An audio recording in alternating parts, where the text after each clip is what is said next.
여호수아에게도 마지막 때가 왔습니다. 그래서 장로들과 수령들과 재판장들을 불러서 유언을 남기게 되죠. 여호수아의 유언의 내용은 이런 것이었습니다. 자신이 하나님께서 그들을 위해서 행하신 일들을 다 보았답니다. 가만히 보니까 하나님께서 싸우신 것이랍니다. 그들이 싸운 것이 아니라 하나님께서 다 하셨답니다. 하나님께서 땅을 주시고 하나님께서 그 적들을 물리쳐 주셨답니다. 덕분에 그래서 그들이 승리할 수 있었답니다. 여호수아는 이렇게 돌아보니 모든 것들이 다 하나님의 은혜였음을 알게 되었고 또 그 은혜를 그렇게 고백했습니다. 근데 여호수아는 이렇게 과거만 고백한 것이 아니라 하나님께서 앞으로 하실 일들에 대한 것도 고백을 하죠. 뭐라고 고백했냐면 하나님께서 말씀하신 대로 마침내 그들이 받은 그 땅을 다 차지하게 될 것이다 라고 말했습니다. 그들의 목전에서 그 모든 이방인들이 다 물러가게 될 것이라고 말했습니다. 그렇게 이제 미래를 기대하며 소망하며 그런 감사한 유언을 남겨주었습니다. 근데 이 유언을 보면서 우리는 단순히 좋은 이야기구나, 좋은 유언이구나 이렇게 끝나면 안 됩니다.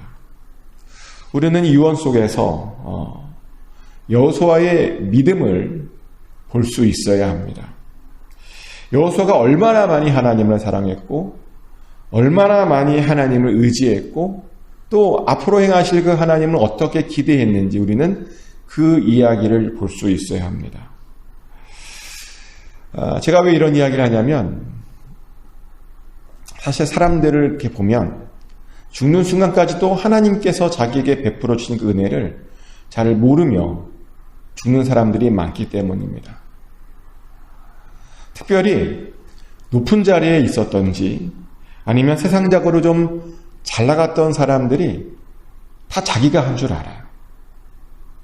하나님께서 도와주셔서 거기까지 갔는데 하나님께서 은혜를 베풀어 주셔서 거기까지 갔는데 다 자기가 잘해서 한 줄 알더라는 겁니다. 아닙니다. 근데 하나님께서 하신 겁니다.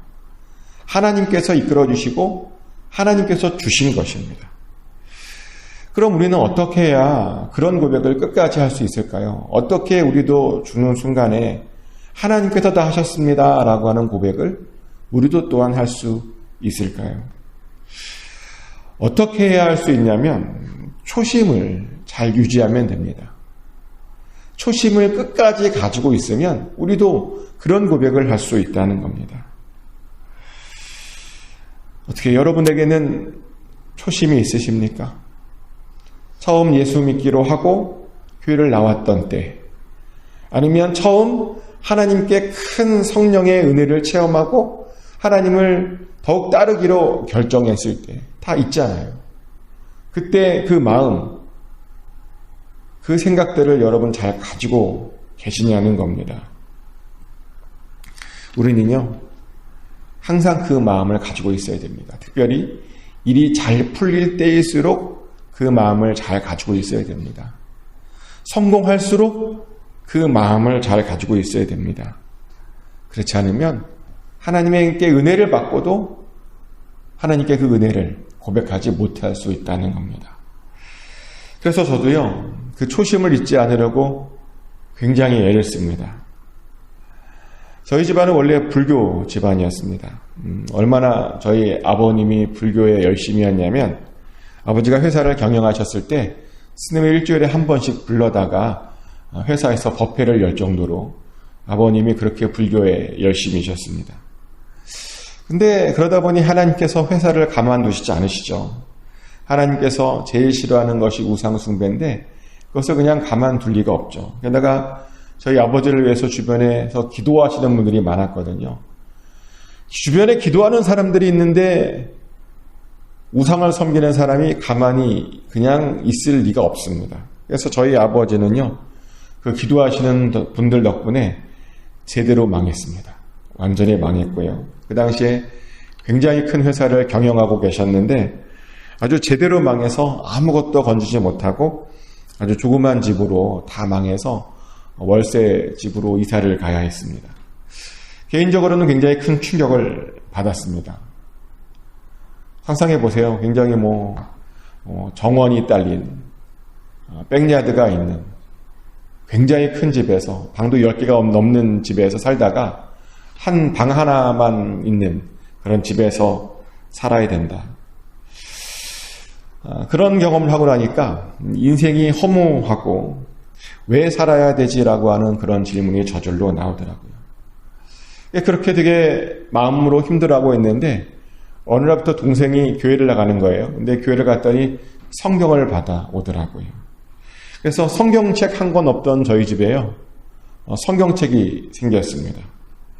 근데 그 이후부터 아주 놀라운 일이 생겼는데 갑자기 하나님이 믿어지고 싶은 거죠. 성경책을 보고 났더니 하나님이 믿고 싶어졌고, 그러면서 하나님께 큰 능력이 있음을 깨닫게 되고, 그래서 교회에 나가고 싶어져서 친구를 따라서 교회에 나가게 되었습니다. 인생 처음으로 친구를 따라서 교회에 나오게 된 겁니다. 나갔더니 너무 좋더라고요. 모든 것이 평안했고요. 특별히 교회 밥이 맛있더라고요. 역시 교회는 밥이 맛있어야 돼요. 그리고 교회의 그 활발함과 즐거움도 너무 좋았고요. 교회 가니까 뭔가 살아있음을 느낄 수 있었습니다. 그리고 시간이 더 흘러서 교회에서 봉사를 하는데 이상하게 봉사를 하는데 힘들지 않고 마음이 즐거웠던 기억이 납니다. 한 번은 대학생 때 교회 예배당 자리를 다 바꾸고 싶다라고 하는 갑자기 감동이 들어서 토요일 날 와서 혼자 200석이 넘는 그 예배당 좌석을 다 한번 바꾸어 봤습니다. 그랬더니 사람들의 반응이 너무 좋더라고요. 그냥 자리 하나 바꿨을 뿐인데 굉장히 좀 새롭고 신선했다 그러면서 칭찬을 해주시는데, 그래서 그 다음 주에 또 한번 바꿔봤습니다. 그렇게 매주일 예배당의 자리를 조금씩 바꿔가면서 하나님을 섬겼는데 너무 즐겁더라고요. 너무 행복했습니다. 그때 알았습니다. 하나님의 일을 하는 것이 이렇게 기쁘고 행복한 것이구나. 그때 깨달았고요. 그리고 그때부터 하나님의 일을 하고 싶어졌습니다. 그리고 그것이 저를 지금까지 인도한 것이죠. 그것이 저의 첫 마음이었고요. 첫 사랑이었습니다. 그리고 지금까지도 그때 그 마음, 하나님의 일을 하면서 행복했던 그 마음, 하나님의 능력을 힘입어서 교회에 나오려고 했던 그 마음을 잊지 않고 살려고 애를 쓰며 살고 있습니다. 그런데 여러분들도 그러셔야 됩니다. 하나님을 처음 만났을 때 그 마음, 하나님의 일을 처음 했을 때 기뻐했던 그 마음, 감사했던 그 마음들을 항상 가지고 그것을 붙들고 살아야 된다는 겁니다. 이렇게 말했더니 어떤 분은 그러더라고요. 자기는 모태신앙이라서 그런 덕이 없다고. 근데요, 죄송하지만 모태신앙도 하나님을 만났던 때의 마음이 있어요. 어렸을 때는 잘 몰라도 이제 좀 커서 자기 힘으로 교회를 다닐 수 있을 때 교회를 다니고 있다면 그것이 부모님의 손에 이끌려서 나오는 그런 믿음으로는 나오지 못합니다. 뭔가 하나님과의 어떤 특별한 만남이 있었기 때문에 모태신앙임에도 불구하고 나오는 것이 우리의 믿음입니다.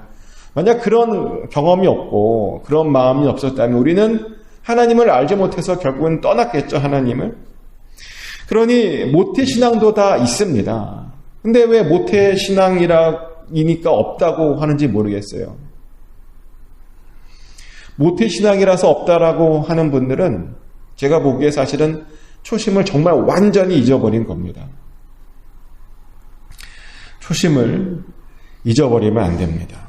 예전에 하나님과 어떤 마음을 가지고 동행했는지, 어떤 마음으로 하나님을 만났고 어떤 마음으로 하나님을 섬겼는지 그 처음 마음을 우리는 잊어버리면 안 됩니다. 그래야 우리도요, 나중에 여호수아처럼 모든 것들이 하나님의 은혜였고 하나님께서 베풀어 주신 것이었다라는 그 고백을 할 수 있습니다. 내가 했습니다가 아니라 하나님께서 다 하셨습니다라는 그 고백을 우리도 할 수 있다는 겁니다. 그래서 여호수아도요, 그것을 잘 알아서 사실 이스라엘에게 그걸 강조해요. 이제 죽기 전에 자신에게도 그 첫 마음이 있었지만 이스라엘도 그 첫 마음을 품기를 원했습니다. 그래서 이스라엘에게 마지막 유언으로 뭘 이야기하냐면 그들이 처음에 애굽에 나왔을 때 모세가 그들에게 선포했던 그 율법 있잖아요. 이제 막 출애굽을 시작했을 때 받았던 그 율법을 유언으로 얘기하는 거예요. 여호수아 23장 6절 7절 말씀이죠. 이렇게 여호수아가 강조를 합니다. 첫 마음이죠. 그러므로 너희는 크게 힘써 모세의 율법책에 기록된 것을 다 지켜 행하라. 그것을 떠나 우로나 자로나 치우치지 말라. 너희 중에 남아있는 이 민족들 중에 들어가지 말라. 그들의 신들 이름을 부르지 말라. 그것들을 가리켜 맹세하지 말라. 또 그것을 섬겨서 그것들에게 절하지 말라. 아멘. 여호수아가 강조합니다. 모세의 율법책에 기록된 것, 그 첫 마음, 그것을 다 기억하고 지키라는 겁니다. 그것을 절대로 떠나지 말라는 겁니다. 우로나 자로나 치우치지 말랍니다. 우상은 이름도 부르지 말랍니다. 그 우상을 가리켜 맹세하지 말랍니다. 그 우상을 섬기고 절하지 말랍니다. 이렇게 여호수아는요, 이스라엘에게도 첫 마음, 모세의 율법을 강조했습니다. 그래서 그들은요, 정말 그 첫 마음을 가지고 하나님에 가까이 하며 하나님을 사랑하며 살 수 있었습니다. 왜냐하면 그렇게 살 수밖에 없었죠. 왜냐하면 그렇게 살아야 사실은 그 남은 나머지 민족들도 다 쫓아낼 수 있는 거거든요. 첫 마음이 있어야 뭔가를 할 수 있는 겁니다. 첫 마음이 있어야 하나님께서 우리에게 주신 그 명령대로 살 수 있는 겁니다. 그리고요, 사실 첫 마음이 있어야 하나님의 큰 도우심도 받으며 살 수 있습니다. 실제로 오늘 이렇게 여호수아가 첫 마음을 강조하고 나서 뭐라고 말하냐면 그들에게 그것이 율법을 잘 지키는 마음이 있다면 한 사람이 1000명도 감당해낼 수 있다라고 이렇게 말합니다. 여호수아 23장 10절 말씀이죠. 너희 중 한 사람이 1000명을 쫓으리니 이는 너희의 하나님 여호와 그가 너희에게 말씀하신 것 같이 너희를 위하여 싸우심이라. 아멘. 우리가 첫 마음을 가지고 하나님을 의지하면 한 사람이요 1000명도 쫓아낼 수 있다라고 이야기합니다. 정말 대단한 말씀 아닙니까? 우리가 신앙생활을 하면서 항상 명심해야 될 것이 하나 있는데요. 숫자는 정말 아무것도 아니라는 겁니다. 우리는 보통 숫자에 이렇게 뭔가 집착을 해요. 근데 크리스찬에게는 숫자가 아무것도 아닙니다. 많고 적음이 아무것도 아니라는 겁니다. 많은 군대를 가지고 있으면 전쟁에서 이긴다? 아니요. 한 명이 1000명을 상대할 수 있다는 겁니다. 한 명이 제대로 깨어있으면 1000명을 충분히 이길 수 있다는 겁니다. 전쟁에서조차도 숫자는 아무것도 아니라는 겁니다. 근데 우리 인생의 숫자가요, 이렇게 군사들의 숫자만 있는 것이 아니더라고요. 우리 인생의 숫자들이 굉장히 많죠. 나이도 그렇죠. 우리는 나이에 어떤 사람은 되게 집착하며 삽니다. 내 나이가 이렇게 되는데 뭘 하냐고. 아니요. 나이도 숫자에 불과한 겁니다.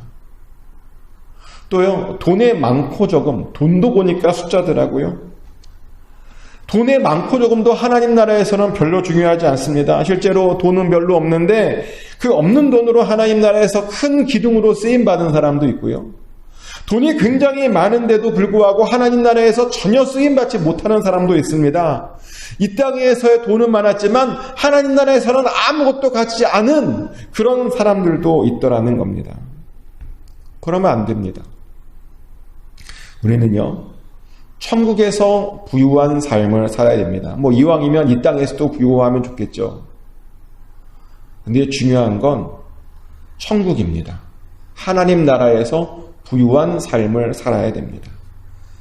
돈도요, 그렇게 쓰는 겁니다. 숫자에 불과하다고 하는 걸 깨닫고 거기에 집착하지 말고 그것을 잘 써서 하나님 나라에서 크게 쓰임받아야 된다는 겁니다. 근데 그렇게 하려면 우리가 첫 마음을 잊지 않고 첫사랑을 잊지 않고 하나님을 누구보다 사랑해야 됩니다. 하나님을 가까이 해야 합니다. 근데 만약 그러지 못하면 하나님, 지금 여호수아가 뭐라고 말하냐면, 우리가 하나님께 복으로 받았던 것들이, 그런 게 있잖아요. 하나님께서 우리에게 복을 주셔서 잘된 일들이 있잖아요. 하나님께서 우리에게 복으로 주셨던 일들이 우리가 그 첫 마음을 잃어버리면 복이 아니라 나중에 저주로 바뀐다고 이야기하죠. 여호수아 23장 14절 말씀입니다. 확실히 알라. 너희의 하나님 여호와께서 이 민족들을 너희 목전에서 다시는 쫓아내지 아니하시리니 그들이 너희에게 올무가 되며 덫이 되며 너희의 옆구리에 채찍이 되며 너희의 눈에 가시가 되어서 너희가 마침내 너희의 하나님 여호와께서 너희에게 주시니 아름다운 땅에서 멸하리라 라고 경고했습니다. 만약 그들이 그 첫 마음을 계속 품지 않고 하나님을 사랑하지 않으면, 하나님의 명령대로 살지 않아서 이렇게 계속 살면 그들이 받았던 그 아름다운 땅에서요, 그들이 멸하게 될 것이랍니다. 이방인들이 그들의 옆구리에 채찍이 될 것이고, 이방인들이 그들의 눈에 가시가 되어서 정말 하나님께서 그들에게 복을 주시려고 주셨던 그 가나안 땅 안에서, 그 아름다운 땅 안에서 그들이 멸망당하게 될 것이라는 겁니다. 좋은 것으로, 선한 것으로 약속을 따라 받았는데, 하나님께서 우리에게 복을 주시려고 해서 주셨는데 그것이 우리에게 올무가 되고 그것이 우리의 저주거리가 된다는 겁니다. 근데 그래요. 하나님을 사랑하지 않으면 우리가 축복이라고 해서 받았던 것들이 나중에 변합니다. 우리를 붙잡는 그런 것으로 바뀌게 됩니다. 그래서 우리는요, 하나님께서 우리에게 주신 복들을요, 끝까지 복으로 갖고 있어야 됩니다. 근데 그러려면 다시 한번 말씀드리지만 예수 그리스도를 누구보다 사랑하시기를 축복합니다. 예수 그리스도를 만났을 때 그 마음, 따르기로 결정했을 때 그 마음, 하나님의 일을 하면서 느꼈던 그 기쁨, 그 마음들을 다시 회복시키시기를 축복합니다. 정말 축복하는 것은 꼭 그렇게 회복함으로 정말 여러분도 나중에 여호수아처럼 모든 것들이 다 하나님께서 하셨습니다. 모든 것이 은혜였습니다. 하나님께서 도와주셨습니다라는 그 고백들을 꼭 다 할 수 있게 되시기를 예수 그리스도 이름으로 축복합니다.